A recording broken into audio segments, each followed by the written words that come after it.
नमस्कार दोस्तों, DS knowledge YouTube channel में आप सबका हार्दिक स्वागत है। आज से हम स्टार्ट कर रहे हैं क्लास 12 बायोलॉजी के फर्स्ट चैप्टर जीवों में जनन। ये एनसीईआरटी की बुक से लिया गया है, जो कि इस साल से ही माध्यमिक शिक्षा बोर्ड राजस्थान में ये सिलेबस शुरू किया गया है और इस नए सिलेबस की बुक से ही हमने ये चैप्टर लिया है, जो कि सभी बायोलॉजी के स्टूडेंट्स के लिए बहुत ही उपयोगी है। इस वीडियो में मैं आपको इस पहले चैप्टर का सारांश और गत परीक्षाओं में जो है नीट में, एम्स में, डीपीएमटी, आरपीएमटी, बोर्ड एग्जाम में इस चैप्टर 1 से पूछे गए विभिन्न प्रकार के 25-26 सवालों को, प्रश्नोत्तर को इस वीडियो में मैं आपको विस्तार से बताऊंगा, इसलिए अंत तक हमारा वीडियो जरूर देखते रहें। जीवों में जनन, पहला चैप्टर है हमारा जीवों में जनन।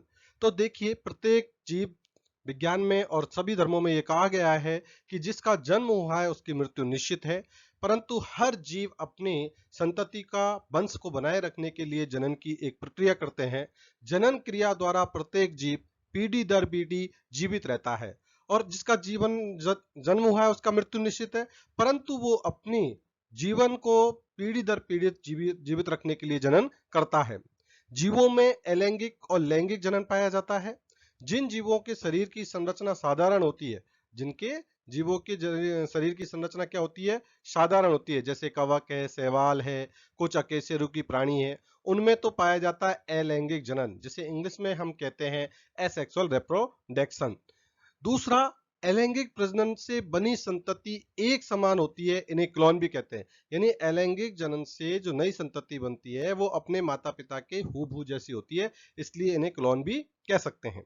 शैवाल व कवकों में चलबीजाणु, कॉनिडिया और प्राणियों में मुकुलन, जिमुल संरचनाएं अलैंगिक विधि से बनती है।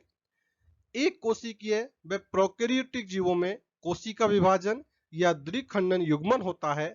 जलीय जीवों, पुष्पीय पादपों में कायिक प्रवर्धन होता है, जिससे नई संतति की उत्पत्ति होती है।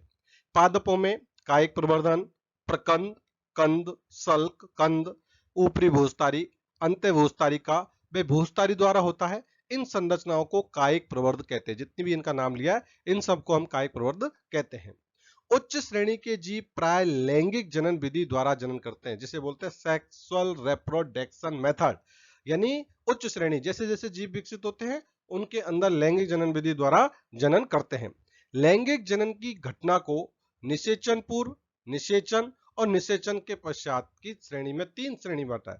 अब देखिए, लैंगिक जनन क्या होता है, जिसके अंदर मेल और फीमेल के मिलने से जायगोट का निर्माण होता है, फिर एम्ब्रियो बनता है और फिर एम्ब्रियो से पूरा एक सीड या वेवी बनता है और फिर एक नए संतति का जन्म होता है। ये विधि कहलाती है लैंगिक जनन विधि। लैंगिक जनन की जो घटना है उसको हम 3 भागों में बांट करके इस चैप्टर के अंदर बताया गया है, जिसमें निषेचन पूर्व घटना, यानी निषेचन से पहले की कौन कौन सी घटना होती है, निषेचन की, फिर निषेचन होता है, यानी जैसे अपन इस चैप्टर के अंदर बताया गया है कि फ्लावर्स यानी प्लांट्स के अंदर निषेचन बताया गया है। तो प्लांट्स के अंदर निषेचन के लिए एक दो भाग होते हैं प्लांट फ्लावर के। फ्लावर को बोलते हैं जनन अंग। इसके दो भाग, इसमें दो पार्ट्स होते हैं, एक होता है मेल पार्ट, एक होता है फीमेल पार्ट। मेल पार्ट को हम बोलते हैं पुंकेसर और फीमेल पार्ट को हम बोलते हैं जायांग या गाइनोसियम। तो फीमेल पार्ट और मेल पार्ट से जो है निषेचन होगा, उससे पूर्व उनमें क्या परिवर्तन होता है, फिर मेल पार्ट फीमेल पार्ट यानी स्टैमेन और एग सेल्स के मिलने से निषेचन की क्रिया होती है, और फिर वो निषेचन की क्रिया के बाद में क्या क्या घटनाएं होती है, इन 3 चरणों में इस चैप्टर को पूरे को बताया गया। निषेचन पूर्व घटना में युग्मक जनन और युग्मक स्थानांतरण होता है। निषेचन पश्च घटना में युग्मकों का बनना और भ्रूणोद्भव है, इसके बारे में इस चैप्टर के अंदर बताया है। जीव एक लिंगी है या द्विलिंगी हो सकते हैं। पादपों को उभयलिंगाश्री और एक लिंगाश्री कहा जाता है, यानी किसी पादप पर जब दोनों लगे हुए हैं तो उभयलिंगाश्री, और अगर उसमें नर या मादा एक ही है तो वो एक लिंगाश्री कहला सकता है। युग्मक सदैव अगुणित होते हैं और इनका निर्माण समसूत्रण से होता है।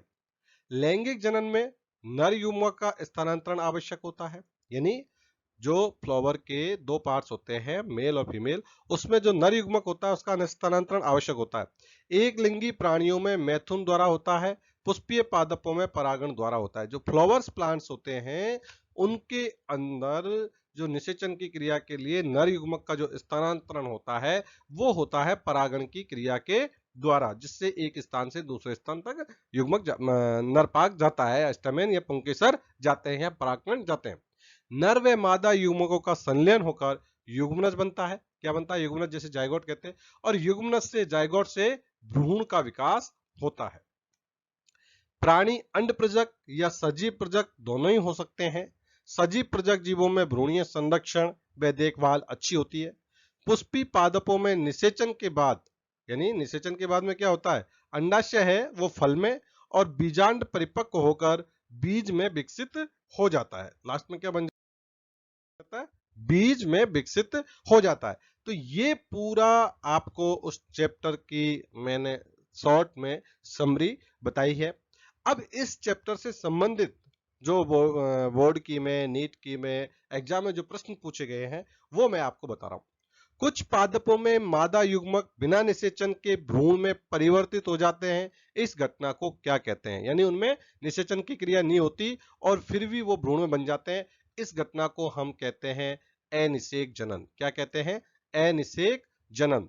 तो परिभाषा भी हो सकती है अनिषेक जनन किसे कहते हैं? कुछ पादपों में मादा युग्मक बिना निषेचन के भ्रूण में परिवर्तित हो जाते हैं।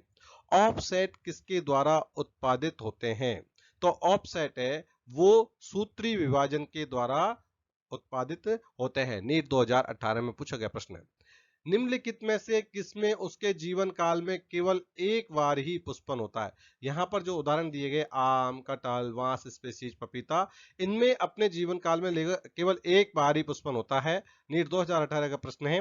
तो वो है बांस स्पीसीज। बांस के अंदर केवल एक बार ही पुष्पन होता है। निम्नलिखित में से कौन सा विभिन्नता वाले नए आनुवंशिक संयोजन के उत्पन्न करता है? यानी कौन सा आनुवंशिक संयोजन विभिन्नता करता है? तो लैंगिक जनन जब होता है, उस लैंगिक जनन में क्या होता है, मेल और फीमेल दोनों के संयोजन से लैंगिक जनन की क्रिया संपन्न होती है। तो उनके जो आनुवंशिक गुण होंगे उनमें विभिन्नता उत्पन्न होती है, जबकि कायिक जनन है, अनिषेक जनन है, इनमें आनुवंशिक विभिन्नताएं नहीं होती है। निम्नलिखित में से कौन सा कथन सही नहीं है? यहाँ पर जो ये 4 कथन दिए, इनमें से कौन सा कथन सही नहीं है? कि रुके हुए जल में उगती हुई जल हाइसिंथ जल में ऑक्सीजन खींच लेती है, जिससे मछलियों की मृत्यु हो जाती है। अलैंगिक प्रजनन द्वारा उत्पन्न संतानों को क्लोन कहा जाता है। सूक्ष्मदर्शी चल अलैंगिक प्रजनन संरचनाएं चल बीजाणु कहलाती है। ये सारे क्या हैं? सही है कि अगर वो हाइसिंथ में जल ऑक्सीजन खींच लेती है इसलिए मछलियां मर जाती है, अन्य जलीय जंतु मर जाते हैं। परंतु आलू, केला और अदरक में रूपांतरित तने में उपस्थित पर्वों से उत्पन्न होते हैं। ये पर्वों से उत्पन्न नहीं होते। तो ये सेंटेंस है वो सही नहीं है। निम्नलिखित में से कौन सा युग्म सही रूप से नहीं मिलाया गया? ये जो जोड़ा दिया है इनमें कौन सा नहीं है? कि भाई जनन का प्रकार कॉनिडिया में, कॉनिडिया प्रकार का होता है पेनिसिलियम में। भूस्तारिक यानी ऑफसेट होता है बाटरहेंथ में। राइजोम में जो केला में होता है वो राइजोम प्रकार का होता है। पर सार के समय इसमें द्विखंडन विधि से जनन या युग्म है वो नहीं होता है। निम्नलिखित में से अकासाविक युग्मकों की सहायता से समयुग्मता दर्शाता है? तो सारगेसम नहीं, एक्टोकार्पस नहीं, यूलोथ्रिक्स, ये होता है स्पाइरोगायरा के अंदर। सामान्यतः लैंगिक जनन का उत्पाद क्या बनता है? जो लैंगिक जनन होता है उसका उत्पाद क्या बनता है? तो नए आनुवंशिक संयोग जो विभिन्नता की ओर अग्रसर होते हैं वो लैंगिक जनन के उत्पाद बनता है, क्योंकि लैंगिक जनन के अंदर ही नए आनुवंशिक संयोग का उत्पत्ति होती है और नए गुण उनके अंदर आते हैं। अर्धसूत्री विभाजन कहाँ होता है? अर्धसूत्री विभाजन की क्रिया है वो कहाँ होती है? तो अर्धसूत्रीन की विभाजन की क्रिया अर्धसूत्री कोशिका के अंदर संपन्न होती है। निम्नलिखित में से किस एक को सही मिलाया गया? ये जो उदाहरण दिया है, अदरक है वो भूस्तारी नहीं होती, क्लेमाइडियम में कॉनेडिया नहीं होता, यीस्ट चलवीजान नहीं होते। प्याज का जो होता है वो वल्व के नुमा संरचना होती है। ये इसमें अंदर सही उत्तर है। आलू के कंद में जिन संरचनाओं को आंखें कहते हैं वे क्या होती है? आलू अपन देखते हैं थोड़ी दिन ही अगर रखे रह जाते हैं नमी में तो उनके अंदर जो है अंकुरन सा निकला जाता है, आंखें जिनको कहते हैं। उनको क्या कहते हैं? मूल कलिकाएं, पुष्प कलिकाएं, प्रव कलिकाएं या कक्षीय कलिकाएं? तो उनको हम कहते हैं कक्षीय कलिकाएं। निम्न में से कौन सा पुष्पीय भाग निषेचन के बाद फल भित्ति बनाता है? कौन सा पुष्प का जो कौन सा भाग है वो फल भित्ति बनाता है? भ्रूणपोष, बाह्य अध्यावरण, अंडाशय भित्ति, अंत्य अध्यावरण। तो वो है हमारा उत्तर अंडाशय भित्ति है, वो जो है पुष्पीय भाग का निषेचन के बाद में फल भित्ति बनाता है। जल कुंभी में कायिक प्रवर्धन होता है, ये एमपीपीएमटी 2010 में पूछा गया प्रश्न है कि जल कुंभी है उसमें कायिक प्रवर्धन किससे होता है? जड़ों तनों द्वारा, जड़ों द्वारा, पत्तियों द्वारा या जननांगों द्वारा। तो जल कुंभी में कायिक प्रवर्धन होता है वो स्टेम्स के द्वारा यानी तनों के द्वारा होता है। क्लोन स्वयं का समूह है जिसे प्राप्त किया जाता है। क्लोन क्या है? स्वपरागण द्वारा? नहीं। संकरण द्वारा, परपरागण द्वारा या कायिक जनन द्वारा? तो कायिक जनन द्वारा जो संतति पैदा होती है वो क्या है? क्लोन, क्योंकि उसके अंदर मेल और फीमेल के मिलने का लफड़ा नहीं रहता, दो को गुण उसमें नहीं मिलते, सीधा पादप के जो पादप है पेरेंट्स है उसके हूबहू वो मिलता है, इसलिए उसे क्लोन कहते हैं। पिस्टिया में कायिक प्रवर्धन किसके द्वारा होता है? नीट में आरपीएमटी के अंदर भी ये प्रश्न पूछा गया है कि पिस्टिया में जो कायिक प्रवर्धन होता है वो किसके द्वारा होता है? तो पिस्टिया में जो कायिक प्रवर्धन होता है वो होता है भूस्तारिका द्वारा। पुदीने में कायिक प्रवर्धन किसके द्वारा होता है? जो पुदीना होता है उसके अंदर तो अंत्य भूस्तारी, ऊपरी भूस्तारी, भूस्तारिका, प्रमंड। तो पुदीने के अंदर जो है कायिक प्रवर्धन अंत्य भूस्तारी के द्वारा संपन्न होता है। केला बीज रहित फल है, यह उत्पन्न होता है। केला जो है बीज रहित फल है, ये किसमें उत्पन्न होता है?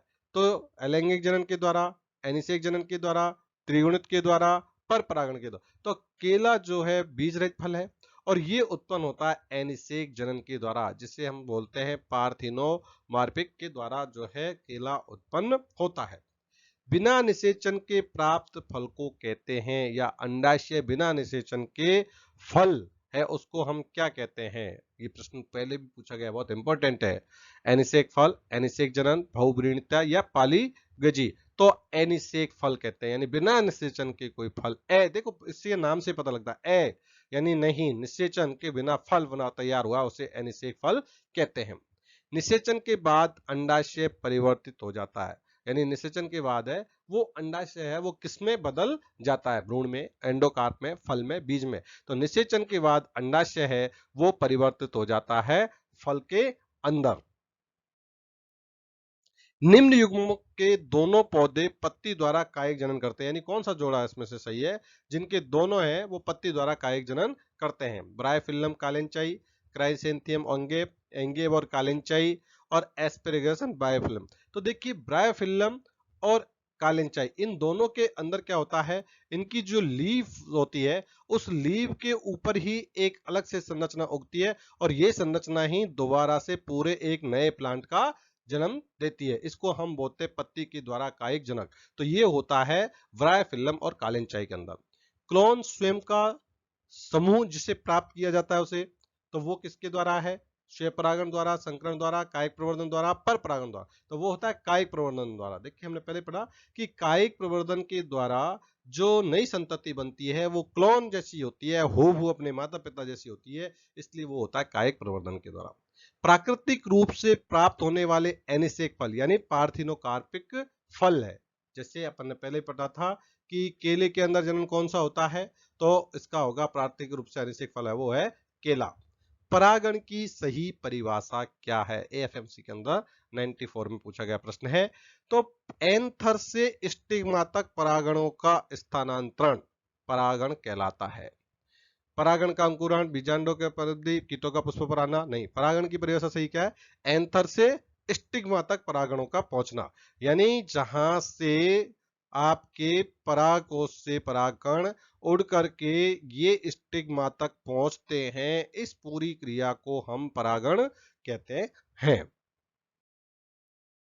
नर केंद्रक का मादा केंद्रक के साथ मिलने की क्रिया को क्या कहा जाता है?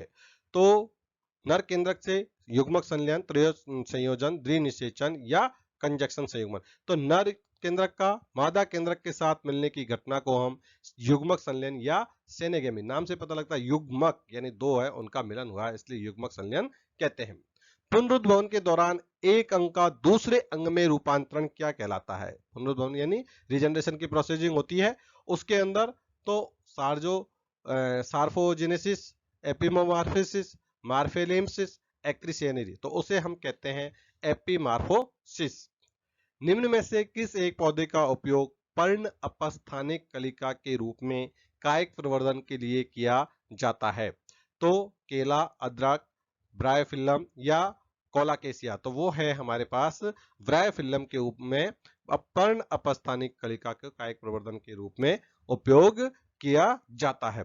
तो ये आपको इस चैप्टर से 26 वो प्रश्न हैं जो बताए गए हैं आपको, जो विभिन्न पीएमटी की परीक्षाओं में, एमपी पीएमटी की में, नीट की परीक्षा हालांकि 2013 से शुरुआत हुई है, परंतु उससे पहले के भी लिखा हुआ है, जो कि आरपीएमटी या अन्य किसी भी मेडिकल एंट्रेंस एग्जाम के लिए वो प्रश्न पूछे गए, उनको यहाँ पर नीट में शामिल किया गया है। तो ये विभिन्न उपयोगी वो क्वेश्चन लिए जो इस चैप्टर से पूछे गए। इन तरह से अगर हम देखते हैं तो ये चैप्टर बोर्ड की एग्जाम और कंपटीशन की परीक्षा दोनों की दृष्टि से बहुत ही इंपॉर्टेंट है। आप इन प्रश्नों को अपनी पेन कॉपी लेकर के अपनी नोटबुक में जरूर नोट करें। उम्मीद करता हूं कि आपको हमारा वीडियो जरूर पसंद आया होगा। आपके पास अगर किसी दोस्त के साथ से पहुंचा है, दोस्त के पास से आया है, तो आप इसको सब्सक्राइब जरूर करें, अपने दोस्तों के साथ शेयर जरूर करें। अगर आपके सजेशन है तो आप कमेंट बॉक्स में हमें जरूर आपके सजेशन दें। अपने विचारों को चुनने में सतर्क रहें और अपने इनपुट को बहुत जांच परख कर ही चुने। यानी अपने जो विचार मन में चलते हैं, उन विचार जैसे हमारे दिमाग और मस्तिष्क में चलते हैं, हम वैसे ही बन जाते हैं। हमारे अंदर कैसे विचार जा रहे हैं वो हमें बहुत प्रभावित करते हैं। इसलिए इनको बहुत सोच समझ कर ही विचारों को हमारे अंदर, दूसरों के विचारों को जाने दे। जितना हो सके संभव अच्छे विचारों को हमारे अंदर प्रवेश करने दे। एक मजबूत दिमाग, अगर किसी आदमी का दिमाग बहुत मजबूत है तो दुनिया में सब कुछ हासिल करने की क्षमता रखता है। अगर मजबूत दिमाग, अच्छे विचार है तो वो दुनिया में कुछ भी अच्छा हासिल कर सकने की क्षमता रखता है। दोस्तों, आपने अपना समय निकालकर ये वीडियो देखा, जो कि आपके लिए बहुत ही उपयोगी होगा। आपको इसके लिए बहुत बहुत धन्यवाद। जय हिंद, जय भारत।